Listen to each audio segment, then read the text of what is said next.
Hello guys, সকলোৰে ভালে আজি সোমবাৰ আৰু ভাবিছো অলপমান মৃত্যুঞ্জয় মন্দিৰৰ পৰাই গৈ আহো কাৰণ বলবামৰ লাষ্ট সোমবাৰ যেহেতু মাহঁতকো কৈছো মাহঁতেও যাম বুলি কৈ আছিল সেইবাবে গৈ আহো আজি भाई साहब शुरू होने वाला बकवास बंद कर গা পা ধুই কৰি ৰেডি হওঁগে ভিডিঅ'টো লাষ্টলৈকে চাই থাকিব উলাই আছো আৰু মাহঁতো উলাই আছে ভিতৰত মাহঁতৰ হলে আৰু যাম আৰু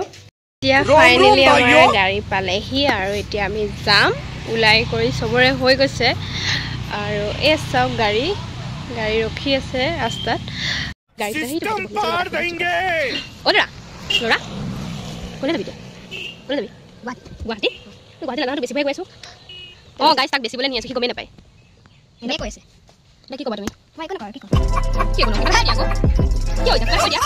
কোৱা হেল্ল গাইছ ভালে আছনে এতিয়া আমাৰ উলাই হৈ গল এতিয়া বলক যাও এতিয়া আমি উলাই দিলো মৃত্যুঞ্জয় মন্দিৰলৈ বুলি মৃত্যুঞ্জয় মন্দিৰলৈ মই মা ভাইটি আৰু মোৰ মানুহজন যোৱা কথা আছিল আৰু মোৰ মানুহজনৰ লগৰ এটাও যাম বুলি ক'লে সেইবাবে তেখেতে উলাই আহি ৰখি আছে এই ৰাস্তাত তেওঁক ললে আমি যাব পাৰো আৰু এই গছখিনি দেখিছেনে আমাৰ ঘৰৰ ওচৰৰে মানে মেইন ৰাস্তা নুঠুতেই পায় ইমান ধুনীয়া লাগে নহয় গছখিনি সেইবাবে ভাবিলো অকমান ভিডিঅ' এটা কৰি লওঁ মই বহিলৈ সিট বেল্টডাল লগাই ললো কাৰণ সেফটিটো মেইন কবচোন মোক কাপোৰজুৰিয়া আৰু মোৰ মুখৰ মানে মেকআপ বুলিবলৈ একো কৰা নাই জাস্ট সানস্ক্ৰীম অকন ঘঁহিছো দেখিবলৈ কেনেকুৱা লাগিছে প্লিজ কমেন্টত জনাব এ আমি মেইন ৰাস্তা উঠিলো উঠি পেলাই গৈ আছো চাওকচোন বাহিৰৰ পৰিবেশখিনি ইমান ধুনীয়া লাগিছে সব সেউজীয়া আমাৰ অসমখন সেউজীয়া নহলে হ'ব জানো কথা পাতি আহি আমি মন্দিৰে পালোহি ইমান পটককে আহি পালো গমেই নাপালো চাওকচোন আতৰৰ পৰা ইমান ধুনীয়া লাগিছে এটা কথা আপোনালোকক মই মানে কৈছো মোৰ ফালৰ পৰা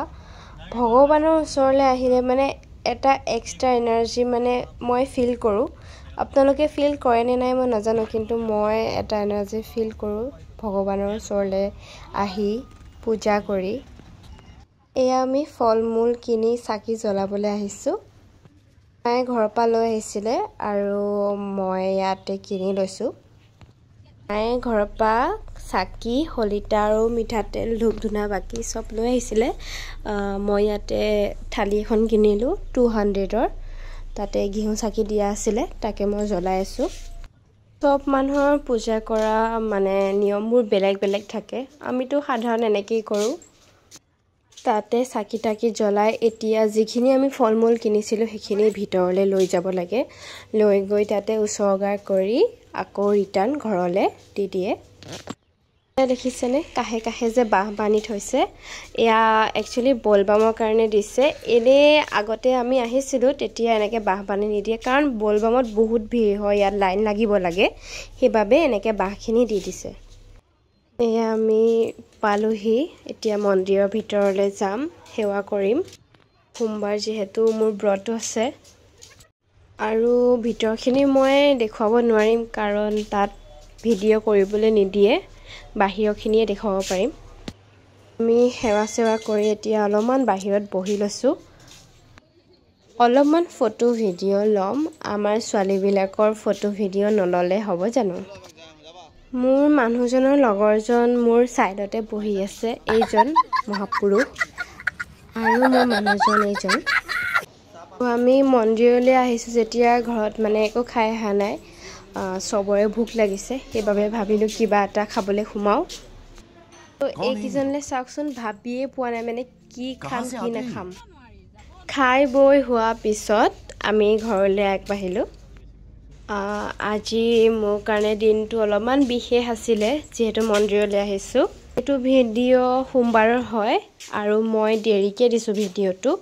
কাৰণ আমি একেলগে গৈছিলো হাতিমৰা মন্দিৰ আমি দেওবাৰে গৈছিলো আৰু মৃত্যুঞ্জয় মন্দিৰ আমি সোমবাৰে গৈছো আজিলৈ ভিডিঅ'টো ইমানতে সামৰণি মাৰিছো আশা ৰাখিছো আপোনালোকে মোৰ ভিডিঅ'টো মৰম দিব এনেকৈ মোৰ ব্লগবোৰ চাই থাকিবলৈ সাবস্ক্ৰাইব কৰিবলৈ নাপাহৰিব